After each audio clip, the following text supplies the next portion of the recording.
vamos a empezar con este libro. El título se llama Pablo, un hombre de gracia y firmeza. Así se llama el título. Pablo, un hombre de gracia y firmeza, de Charles R.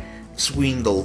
Dice el autor: varias biografías que son para mí un tesoro están en los estantes de mi biblioteca personal, y algunas de ellas fueron escritas ya hace un siglo o más, y aunque sus páginas se han vuelto amarillentas con el paso del tiempo, su letra muy pequeña, sus párrafos largos y su prosa muy tediosa, estos libros, como unos amigos fieles, están allí, listos para ver en mi ayuda en el momento preciso que los necesito. Cada uno de ellos ofrece una luz profunda de la vida de los grandes personajes de quienes hablan. Lo que inevitablemente reaviva mi pasión por esa correcta manera de pensar y por la claridad de expresión que es tan rara en gran parte de lo que se escribe hoy. Para mí estos libros son un valor incalculable. Dice aquí el capítulo 1, permítame presentarle a Saulo de Tarso. Cada vez que nos enfrascamos en el estudio serio de una vida extraordinaria, tenemos que prepararnos para recibir sorpresas. Y es interesante notar que cuando más extraordinaria es la vida, más increíbles son las sorpresas. De esto podemos estar seguros. Las circunstancias y los hechos que llevaron a esa persona a la grandeza se produjeron en sus años de incógnito, en los cuales pocos la observaban y a nadie le importaba. Esto era muy cierto del 16º y tal vez el más notable presidente de los Estados Unidos de América, Abraham Lincoln. La mayoría podría pensar que el cargo de presidente de los Estados Unidos es el clímax apropiado para una vida distinguida. Después de todo, cualquier persona que llegue a ser presidente seguramente que nació teniéndolo todo y logró la notoriedad antes de comenzar su fácil deslizamiento al rol de presidente, pero no es así precisamente. Abraham Lincoln nació en 1809 en una cabaña de troncos en lo que se conocía antes como el condado de Hardin en Kentucky. Su padre era un obrero analfabeto y errabundo, y su madre una mujer frágil y enfermiza. La familia se vio obligada a abandonar su casa antes de que el chico tuviera apenas 7 años de edad, y su pobre madre murió cuando él tenía 9. Lincoln prácticamente no tuvo ninguna educación formal. Primero intentó dedicarse a los negocios en 1831, pero fracasó miserablemente. Un año después fue candidato a la legislatura del estado, pero no tuvo éxito. Ese mismo año perdió su empleo y solicitó ingreso a la escuela de leyes, pero fue rechazado burlonamente por sus pésimas calificaciones. Poco después de esa humillante prueba, inició otra actividad utilizando un dinero que consiguió prestado de un amigo de confianza. Pero antes de un año el negocio se evaporó y fracasó nuevamente. Abraham Lincoln se declaró en quiebra y pasó los siguientes 17 años pagando la deuda. En 1835 se enamoró perdidamente de Anne Rutledge, solo para quedar con el corazón destrozado, pues ella murió poco después de su compromiso. Un año después sufrió un colapso nervioso total y pasó los siguientes 6 meses recuperándose en cama. En 1838 buscó ser presidente de la legislatura del estado, pero fue derrotado. 2 años más tarde, en 1840, se presentó a elecciones de relativa poca importancia del estado y fue derrotado. 3 años después fue candidato al Congreso, pero igualmente fracasó. En 1846 fue nuevamente candidato al Congreso y ganó, pero solo 2 años después fue candidato a la reelección y sufrió un tremendo revés. En 1849 trató de ser contratado como funcionario de catastro de su estado, pero fue rechazado. En 1854 fue candidato al Senado de los Estados Unidos de América, pero nuevamente fracasó. En 1856 fue candidato al Senado y perdió una vez más. Finalmente, en 1860, Abraham Lincoln fue elegido presidente de los Estados Unidos de América y poco después vivió la guerra más desoladora que ha experimentado esa nación. Pero su perseverancia lo premió con un éxito político sin precedentes y fue reelegido para un segundo mandato. Lamentablemente, el 14 de abril de 1865, a solo 5 días después de la redención de Lee, Abraham Lincoln fue asesinado. Murió antes de llegar a cumplir los 70 años de edad. Cuando no sabemos nada de esto, meditamos en una presidencia como la suya y tenemos la tendencia a pensar lo siguiente: Dios mío, qué circunstancias tan buenas debió haber tenido. Pero cuando nos fijamos bien en lo que fue el oscuro recorrido de su pasado, nos damos cuenta de que estuvo lleno de fracasos, tragedias, sufrimientos y aflicciones. Quedamos sorprendidos e incluso horrorizados. La grandeza del acero se forja en la mina, y eso vale para todos nosotros. No olvide esto, especialmente cuando se encuentre tocando fondo y esté convencido de que no hay manera alguna de lograr algo de valor en esta situación. No debemos olvidar esto al estudiar la vida del hombre a quien llamaron Pablo. Asimismo, tenemos que prepararnos para otras personas, para otras sorpresas horrorosas. Esta sección se llama Un retrato brutal. La primera imagen que tenemos de Pablo, a quien conocemos inicialmente como Saulo de Tarso, es brutal y sangrienta. Si un pintor la dibujara al óleo, ninguno de nosotros quisiera tener ese cuadro colgado en la sala de nuestra casa. Ese hombre se parecía más a un terrorista que a un devoto seguidor del judaísmo. Para horror nuestro, la sangre del primer mártir del cristianismo salpicó la ropa de Saulo mientras éste daba su consentimiento como cómplice de un atroz crimen. ¿Quién fue ese mártir? Era Esteban, un joven creyente de Jerusalén descrito en Hechos 6 como lleno de gracia y de poder, allí en Hechos 6:8, que hablaba con una sabiduría dada por el Espíritu Santo, versículo 10, y cuya expresión era como la cara de un ángel, versículo 15. Sin embargo, lo mataron a pedradas, lo asesinaron a sangre fría. El Sanedrín, llamado el Consejo, en la nueva versión internacional, en el libro de Hechos, despreciaba a Esteban por su firme posición en defensa de Cristo. Se negaron a seguir escuchando su apasionada censura. Presas de la ira, lo arrastraron por la calle hasta la puerta norte que daba a los arrabales de la ciudad. Allí lo golpearon con grandes y filosas piedras hasta que cayó tendido y murió. Saulo, que veía todo el episodio, formaba parte de la turba vociferante y sostenía los vestidos de los asesinos de Esteban. Sin duda alguna, sonreía irónicamente con deleite sádico. En The Message, o sea, el mensaje, Eugene Peterson parafrasea la escena. Dando gritos y silbidos, la chusma ahoga sus palabras. Ahora, totalmente desbocados como animales, arrastraban a Esteban fuera de la ciudad y hacen llover piedras sobre él. Los cabecillas de la turba se quitan sus vestiduras y le piden a un joven llamado Saulo que cuide de ellas. Mientras caen las piedras, Esteban ora diciendo: Señor Jesús, recibe mi espíritu. Luego se arrodilla y ora en voz alta para que todos lo oigan. Señor, no les tomes en cuenta este pecado. Esas fueron sus últimas palabras. Luego muere y Saulo estaba allí felicitando a los asesinos. Hemos desarrollado a lo largo de nuestra vida como cosa natural una imagen mental cristianizada del apóstol Pablo.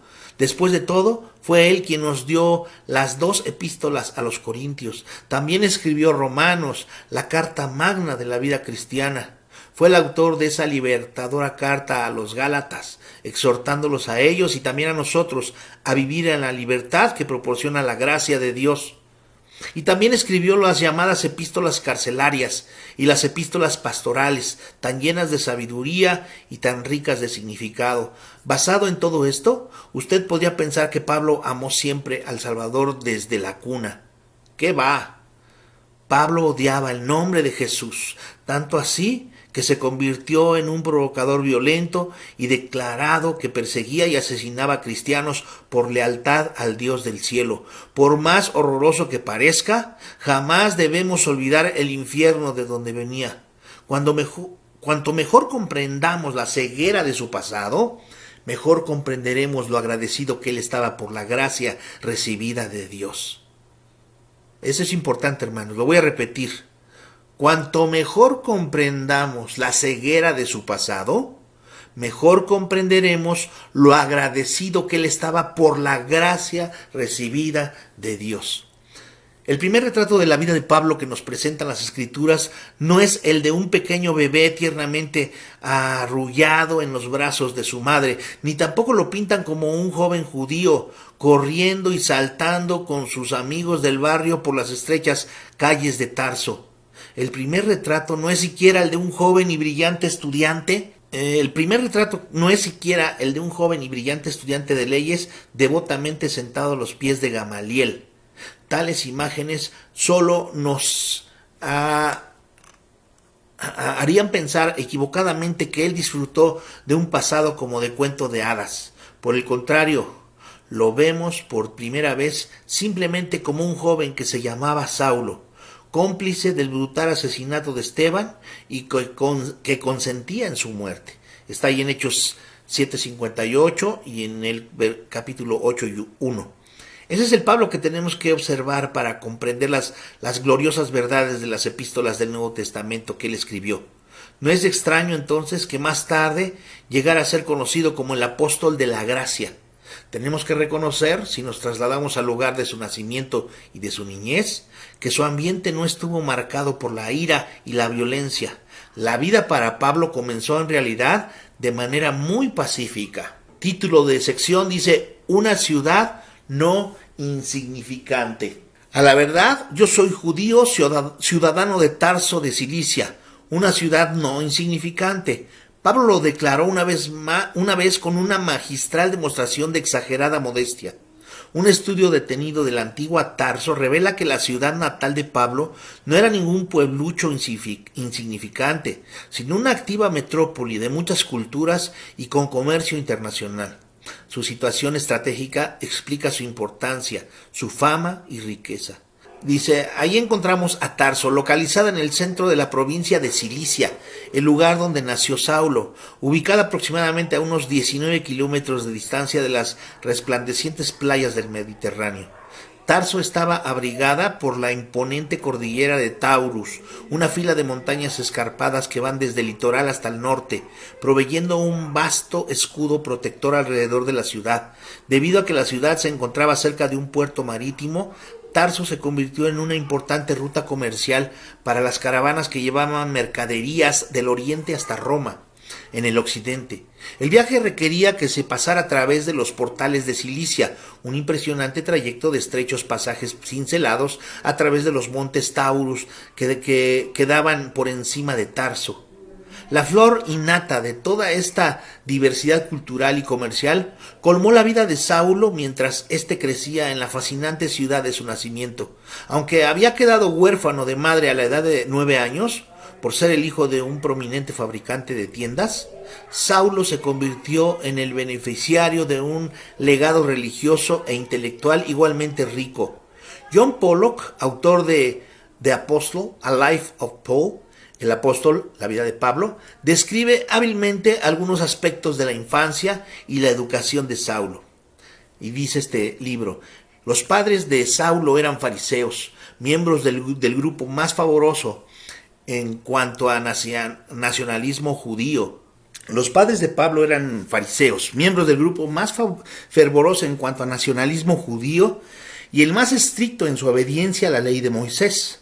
Ellos se preocuparon por proteger a su hijo de la contaminación, por lo que la amistad con niños gentiles era desaprobada y las ideas griegas despreciadas. Aunque Pablo conoció desde su niñez el idioma griego, que le era la lengua franca, y tenía también un conocimiento adecuado del latín, su familia hablaba en casa el arameo, que era la lengua de Judea y que era una derivación del hebreo.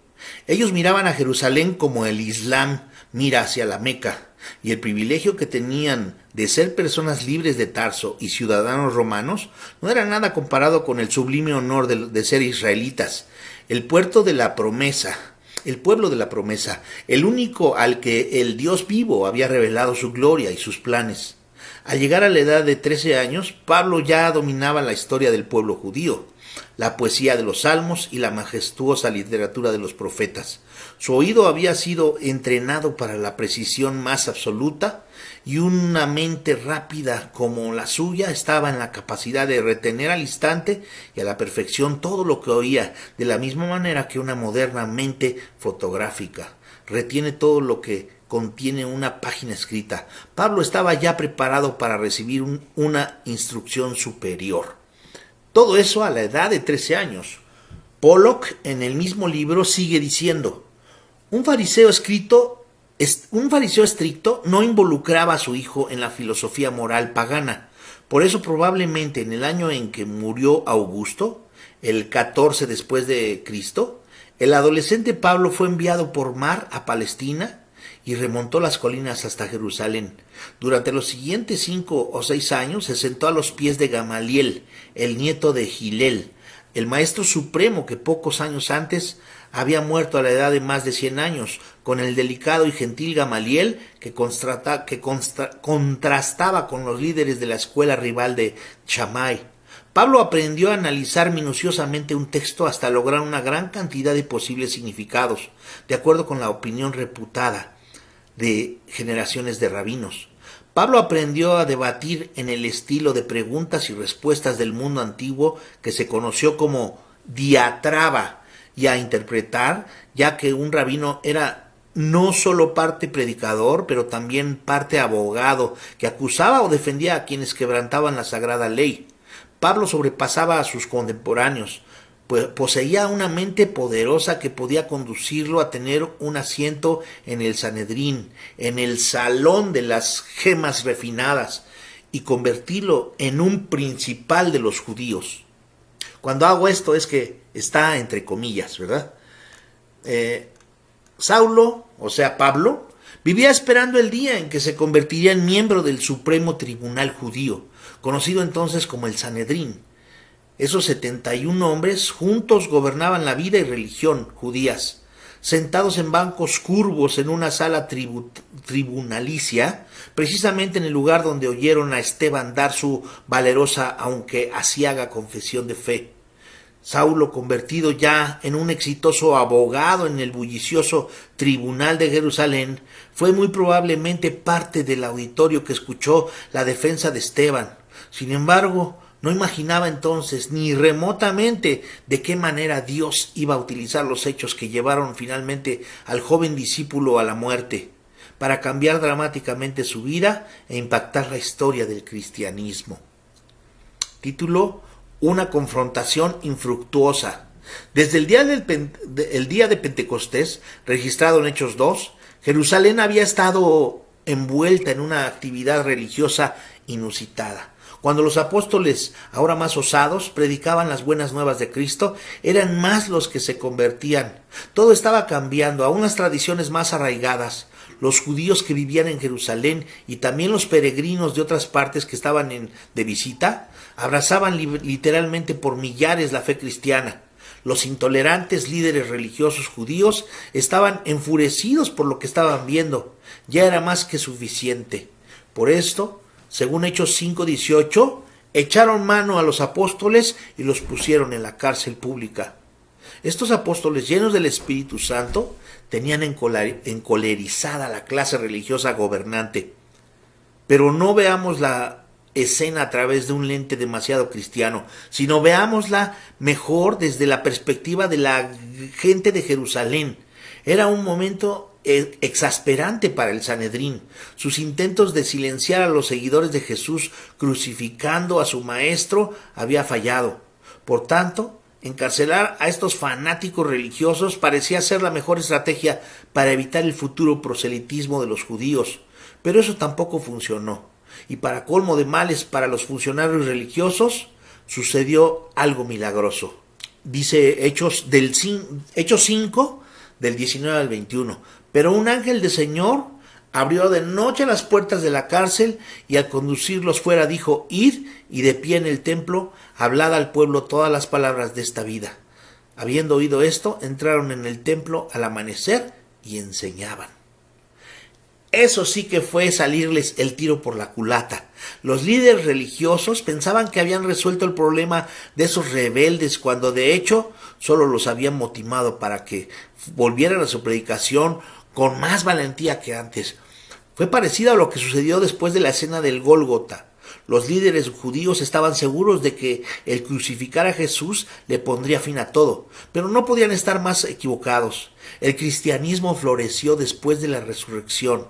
Ahora, inflamados con el poder del Espíritu Santo, los apóstoles estaban incendiando a Jerusalén con su predicación. Su celo era contagioso y su mensaje convincente. Por eso no pasó mucho tiempo sin que los funcionarios religiosos se encontraran formando parte de una minoría cada vez más reducida. Esto los llevó a convocar a una reunión de emergencia para decidir tomar nuevas acciones. Habiendo oído esto, ahí está en Hechos 5, del 21 al 23. Habiendo oído esto, entraron en el templo al amanecer y enseñaban. Mientras tanto, el sumo sacerdote y los que estaban con él fueron y convocaron al Sanedrín con todos los ancianos de los hijos de Israel.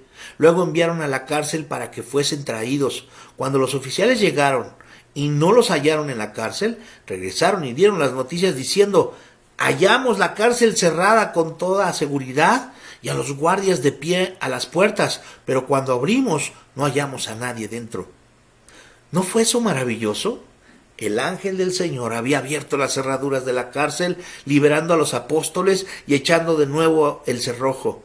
Cuando los funcionarios vinieron a la cárcel, encontraron dormidos a los guardias, las puertas aseguradas y que los prisioneros ya no estaban.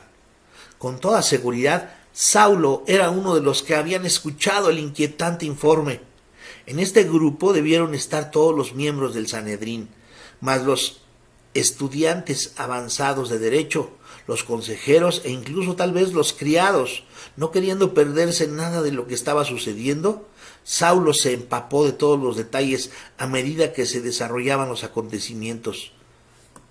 Las cosas estaban saliéndose fuera de control. Era comprensible que la ilustración cada vez mayor de los funcionarios religiosos. Leemos ahí en Hechos 5:24. Como oyeron estas palabras, el capitán de la guardia del templo y los principales sacerdotes quedaron perplejos en cuanto a ellos y en qué vendría a parar esto. ¿No le parece estupenda la manera como está expresado? Dicho en otras palabras, pudiera ser lo siguiente: ¿Cómo es eso de que no pudieron encontrar a esos hombres? Estos jueces prejuiciados se habían vuelto locos tratando de explicarse qué había sucedido, y para colmo de males, otro mensajero llega corriendo con un informe aún más alarmante, allí en Hechos 5, 25 y 26. Pero vino alguien y les dio esta noticia: he aquí los hombres que echasteis en la cárcel están de pie en el templo, enseñando al pueblo. Entonces fue el capitán de la guardia del templo con los oficiales y los llevaron, pero sin violencia, porque temían ser apedreados por el pueblo. No deje de observar el significado de este nuevo detalle. Estos hipócritas líderes temen ahora por sus vidas, al sentir que la corriente de opinión se ha vuelto contra ellos. Son cada vez más numerosas las personas que están diciendo en las calles: no toquen a estos hombres, ellos están diciendo cosas que necesitábamos oír, cosas que ustedes nunca nos las dijeron. La ciega confianza que el pueblo de Jerusalén había puesto en sus líderes se estaba debilitando cuando abrían sus ojos a la verdad del Evangelio. El Sanedrín procedió entonces con causa debido a que las masas estaban creyendo en el Evangelio. Y dice en el versículo 27, 5:27, cuando los trajeron, los presentaron al Sanedrín. Observe ahora lo siguiente: cuando los trajeron, los presentaron al Sanedrín, y el sumo sacerdote, estábamos leyendo el versículo 27 y 28, y el sumo sacerdote les preguntó diciendo: ¿nos mandamos estrictamente que no enseñaseis en este nombre? Y he aquí, habéis llenado a Jerusalén con vuestra doctrina y queréis echar sobre nosotros la sangre de este hombre. En otras palabras, ustedes le están diciendo a la gente que nosotros somos los responsables de que este falso Mesías fuera crucificado. Queremos que sepan que fueron los romanos quienes lo hicieron. Nosotros simplemente seguimos adelante con el plan, pero ustedes nos están haciendo quedar mal. Observe cómo respondieron los apóstoles y particularmente Pedro. Seguimos ahí con Hechos, capítulo 5, del 29 al 32. Pero respondiendo Pedro y los apóstoles dijeron: es necesario obedecer a Dios antes que a los hombres. El Dios de nuestros padres levantó a Jesús, a quien vosotros matasteis colgándolo en un madero. A este lo ha enaltecido Dios con su diestra como príncipe y salvador, para dar a Israel arrepentimiento y perdón de pecados. Nosotros somos testigos de estas cosas y también el Espíritu Santo que Dios ha dado a los que le obedecen. Saulo escuchó esas palabras. ¿Había alguna vez pensado en eso antes? Mientras estaba a la sombra escuchando hablar a Pedro, se le erizaron los vellos del cuerpo.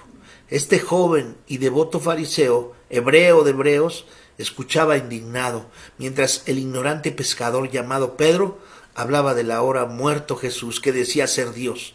Esto era más de lo que podía soportar. Enardecido, Saulo comenzó a hacer planes pensando, si solo pudiera ponerle las manos encima, lo mataría como a todos los demás. Ni remotamente imaginaba que ese ignorante pescador sería su colaborador en la labor de establecer iglesias cristianas en todo el mundo conocido.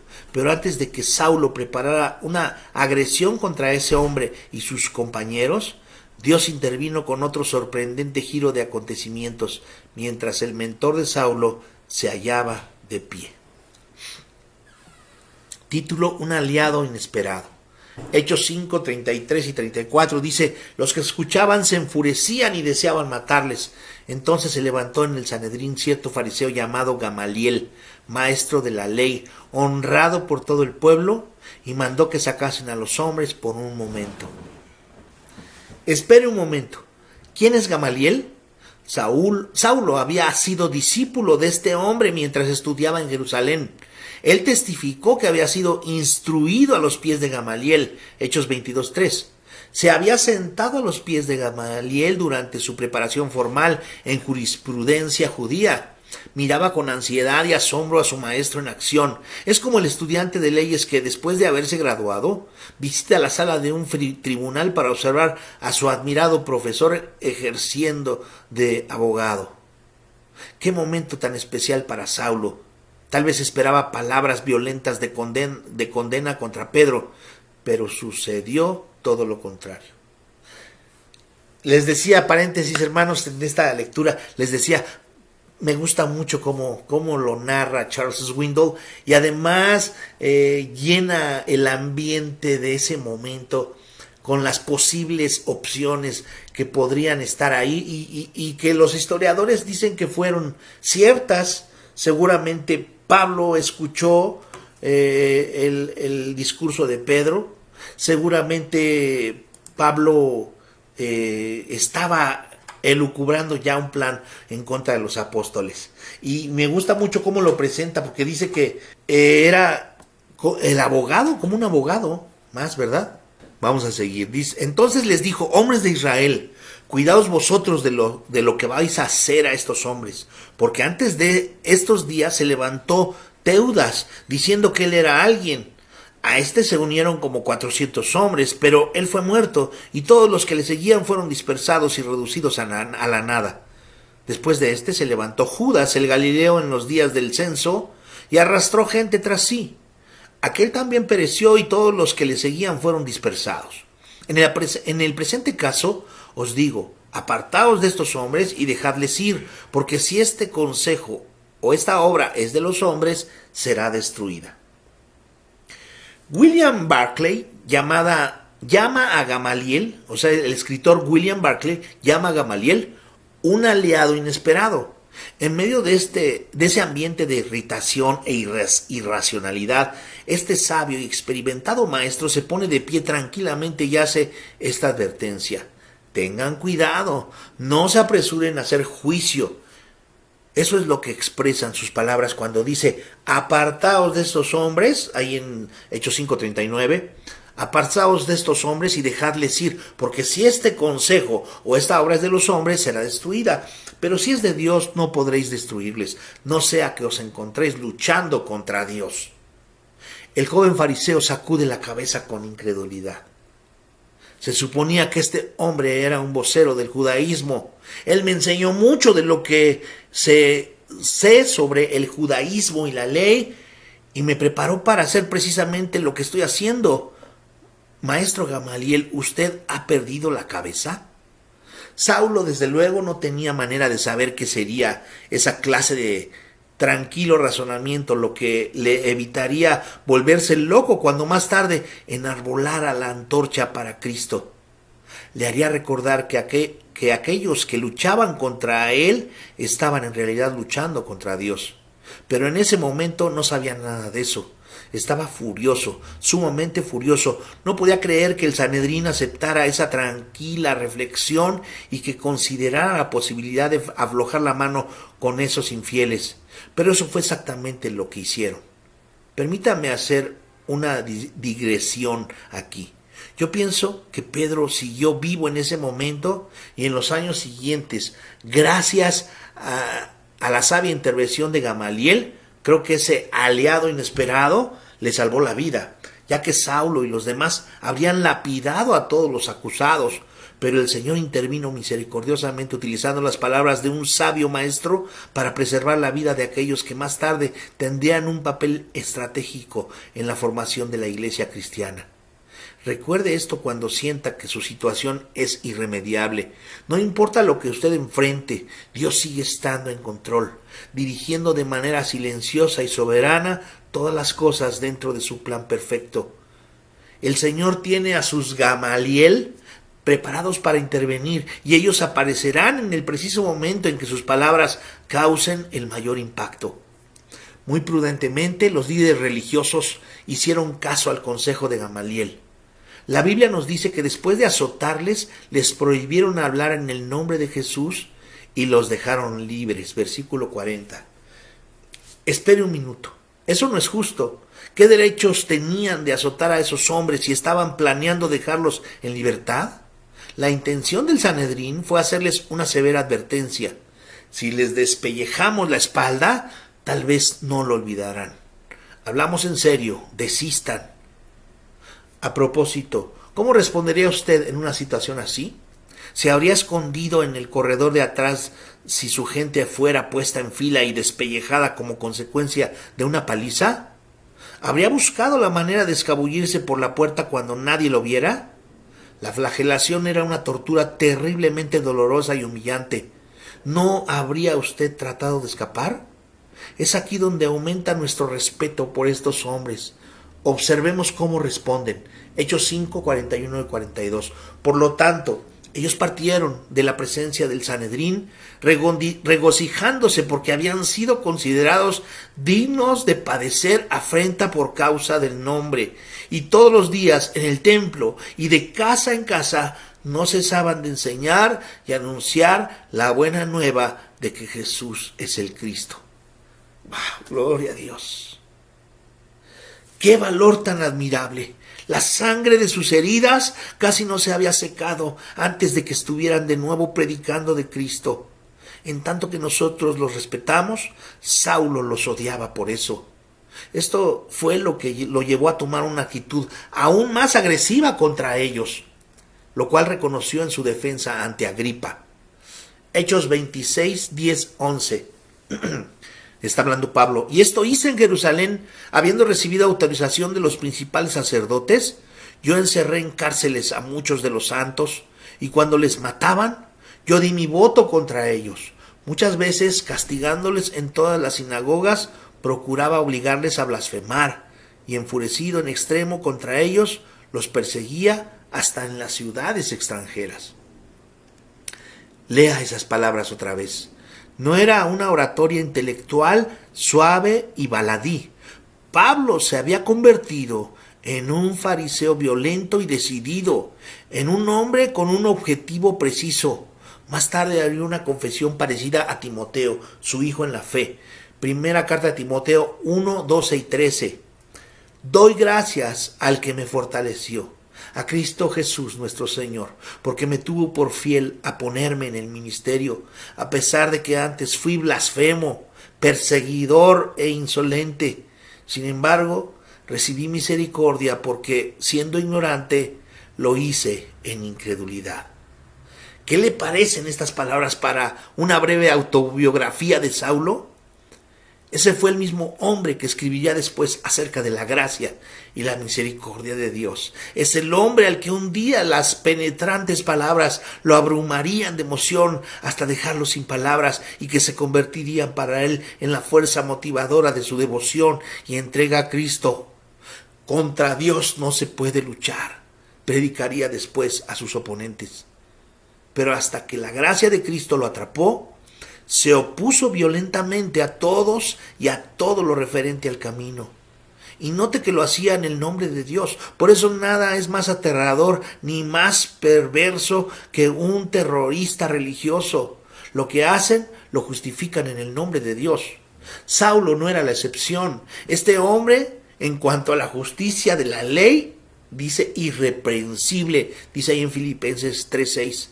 Según su propio testimonio, creía ciegamente que sus acciones sangrientas honraban a Dios al borrar de la faz de la tierra a esta secta. Por eso, de acuerdo con las Escrituras, Saulo asolaba la iglesia entrando de casa en casa. Arrastraba tanto a hombres como a mujeres y los entregaba a la cárcel, ahí en Hechos 8:3. Una vista nada recomendable a los impresionables. Una vista nada recomendable a los impresionables. Es difícil imaginar un odio tan grande. Es aquí donde debemos dejar a Saulo por ahora, pero no antes de hacer algunas observaciones más en cuanto a este horrible periodo en la historia de este hombre. Título: Una gracia no pequeña. En la vida de toda persona admirable hay sorpresas que muchas veces nos desconciertan. ¿Quién hubiera pensado que el gran escritor del Nuevo Testamento y quien probablemente ha tenido más influencia en nuestro crecimiento cristiano haya provenido de un mundo de tal ceguera espiritual y de tal irracionalidad física? Pero así fue. Por eso él decía ser el primero de los pecadores, ahí en 1 carta a Timoteo 1:15. Aunque uno pueda sentirse tentado a suavizar ese hecho, es así. Aceptemos lo que él dice de sí mismo. Pablo no estaba tratando de parecer modesto. En su corazón, él era el primero de los pecadores y es posible que así haya sido. Cuando analizo estas primeras escenas que surgen de nuestros primeros atisbos de Saulo de Tarso, creo que vale la pena hacer estas observaciones. En primer lugar, no importa cómo les parezcamos a los demás, todos tenemos un lado oscuro en la vida. Usted se quedaría pasmado si se enterara del pasado oscuro que hay en la vida de esas personas que han tenido una gran influencia en su vida. No parece cierto, ¿verdad?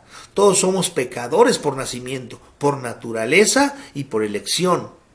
En lo más profundo de nuestro ser somos total y absolutamente depravados. Andamos a tientas en la oscuridad por nuestra ceguera espiritual. No importa la imagen que demos, todos tenemos un pasado que no es ni agradable ni alentador. Es la vida que tuvimos antes de volvernos al Salvador. Solo que no somos tan vulnerables y abiertos como Pablo para compartir con otros lo que fue nuestra vida antes de que abrazáramos la cruz, ni tampoco tenemos que serlo. Hay una antigua y maravillosa palabra en el himno Gracia admirable, que me gusta mucho, es la palabra pecador. Oh, gracia admirable, dulce es, que a mí pecador salvó, dice el himno. Dejemos esa palabra allí, no la quitemos. Nuestra vida antes de conocer a Cristo era la de un infeliz pecador. Nunca olvidemos lo que era nuestra vida fuera del ámbito de la gracia. Saulo lo sabía y también nosotros. En segundo lugar, no importa lo que hayamos hecho, nadie está más allá de la esperanza. Esa es la gran esperanza del mensaje cristiano. La cantidad o la profundidad de pecado en nuestro pasado no pueden sobrepasar la gracia de Dios. Si cree que esto no es así, acuérdese del temerario fariseo de Tarso. Cuando el Señor lo salvó, no lo puso a prueba, pero a los otros discípulos sí. No, Dios le dio a Saulo un nuevo nombre y al hacerlo lo hizo una nueva creación. Eso es lo que hace tan admirable la gracia de Dios. En tercer lugar, aunque nuestro pasado esté viciado, cualquiera puede encontrar un nuevo comienzo con Dios. Esto es lo que yo he proclamado durante todo mi ministerio. Nunca es demasiado tarde para comenzar a hacer lo bueno. Cuando Saulo se puso de rodillas frente al Dios vivo, finalmente se enfrentó a la realidad de su pecado. En lo más profundo de este hombre, Cristo transformó su vida y él comenzó a hacer lo bueno. Es que la gracia da esa clase de nuevo comienzo. No se quede entonces estancado donde estaba antes. No pierda su tiempo ensimismado en lo que fue en el pasado. Recuerde que la esperanza que tenemos en Cristo significa que hay una mañana más brillante. Nuestros pecados son borrados, la vergüenza es eliminada, ya no estamos encadenados al profundo y negro pozo del pasado. La gracia nos da alas para que nos remontemos más allá de él. Amén. Qué bonita forma de escribir, ¿no cree? Así me gustaría escribir, hermanos, un día. Pues, ojalá que un día el Señor nos conceda eso. Pero por eso me gusta mucho leer de esta forma, cómo se expresa. Título: algunos pensamientos finales. ¿Acaso está usted estancado por algo de su pasado? Tal vez está inmovilizado por la vergüenza y el temor. Está lisiado por el ayer, y lo más que puede hacer es andar cojeando todo el día, esperando tener un final indoloro. Esa manera de pensar es la del enemigo Satanás. A él le encanta causarle problemas de todo tipo, con la intención de que usted no disfrute del maravilloso privilegio de la gracia. No le permita ese poder en su nueva vida. Alrededor de usted hay personas que no tienen mayor derecho a la gracia que usted, y sin embargo, el Señor la sacó misericordiosamente del foso del pecado. Si Él pudo convertir a un Saulo de Tarso, enfrascado en una violencia asesina, en Pablo el apóstol, que predicó y vivió el mensaje de la gracia, Él también puede cambiar su vida. Lea otra vez las palabras del himno Gracia Admirable de John Newton y hágalo despacio y en voz alta y créalas. El himno dice: oh gracia admirable, dulce es, que a mí pecador salvó. Perdido estaba yo, mas vine a sus pies.